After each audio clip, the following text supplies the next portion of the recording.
you guys, it's Karen, and I thought I would come and talk to you about, which one is it? Garlic oil.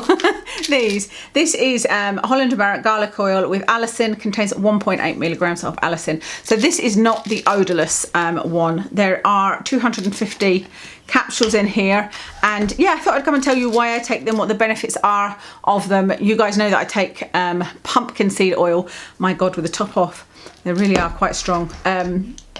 And I love how pumpkin seed oil helps my bladder. It really, really helps. And I notice if I don't take it, you know, it's almost like a medication. I don't think there's anything else that I can think of that has that profound an effect, but I've been taking garlic for a while now, on and off. Actually, I've taken it on and off over the years. Garlic is something that I love, and so we do eat a lot of garlic in our food. I don't eat raw garlic. Raw garlic is supposed to be very good for you, and I don't think I've ever eaten raw garlic, or certainly not knowingly.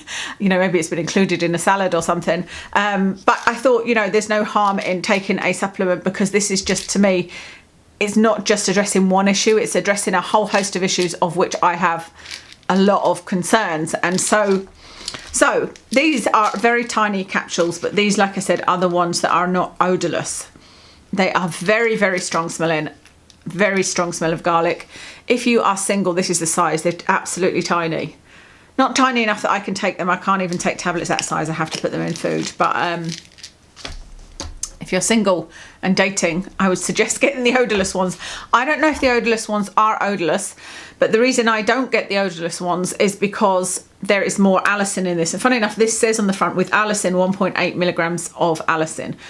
When you look at the odorless one on Holland & Barrett, it says that it will end up with 1 milligram of some kind of allicin, you know, so it's not as potent as buying the one with the odor. You know, a lot of the ingredients come from the smell. You know, a lot of the beneficial ingredients come from the smell. Garlic is best, like I said. If you're happy to eat raw garlic, go for it. That's the best way to get the benefits. Cooked has benefits as well, and supplements are good as well. So let's get to the benefits. They have been thought to prevent heart attacks, particularly in those with diabetes. That is just amazing to me, because everybody in my family has sugar issues. My dad, as you may or may not know, passed away last year of he had a cardiac arrest, but he already had 2 myocardial infarctions. He had 2 heart attacks since becoming diabetic, and so this is really interesting to me, especially since my dad actually detested garlic. When we had Christmas dinner, we had to not use garlic because he just didn't like it at all. But had I known about the benefits, I probably would have tried to get him to take some of these. So that's really interesting to me, especially since I have my own blood sugar issues. I have insulinemia, and I have high blood pressure, high cholesterol, and am at higher risk for heart disease because of those issues, because of the Ehlers-Danlos, and because of my family history. So heart attack prevention, great.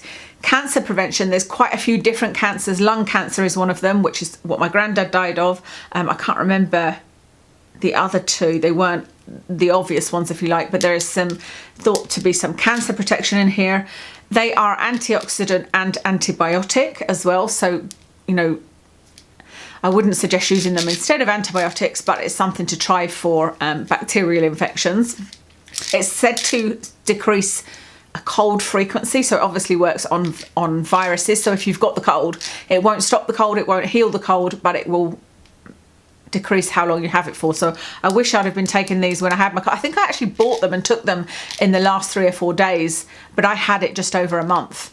And I feel like taking these stopped it actually, but I wish I'd have been taking them earlier on, because then it wouldn't have lasted as long if I was taking these, hopefully.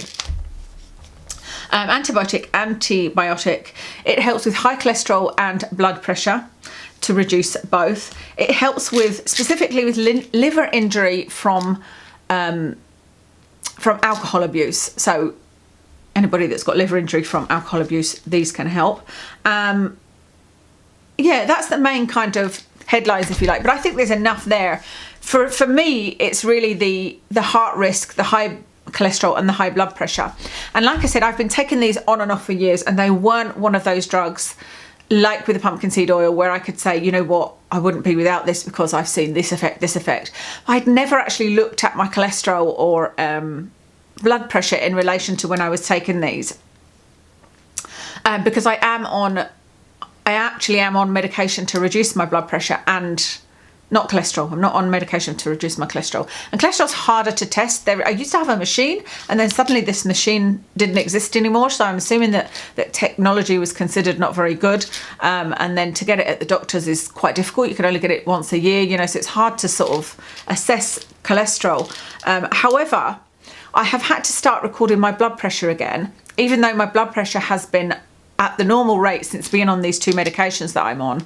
Well, one's to reduce my heart rate, because I've got tachycardia as well. So one's to reduce my heart rate, one's to reduce my blood pressure, and it's been under control for quite some time. But I need to start recording my blood pressure again before I take this Aimovig injection that I should be getting in 3 or 4 weeks for my migraines. And the doctor specifically said you need to record your blood pressure and it needs to be within normal levels because the Aimovig can raise blood pressure. And so I have been recording my blood pressure and noticing, because I put it into a little app on my phone, that it's lower than it was before. It's not just under normal control, it's lower, you know, it's not normal levels. It was always just sort of under the normal levels, and now it's a lot lower than that. And I was like, wow, if it gets any lower, like I'm gonna have to stop the medication, you know. And I'm not doing anything that would lower it, because I know when I was on keto, that's supposed to lower your blood pressure. I'm not on keto. I haven't eaten well in the last little while, so it's nothing to do with my eating habits.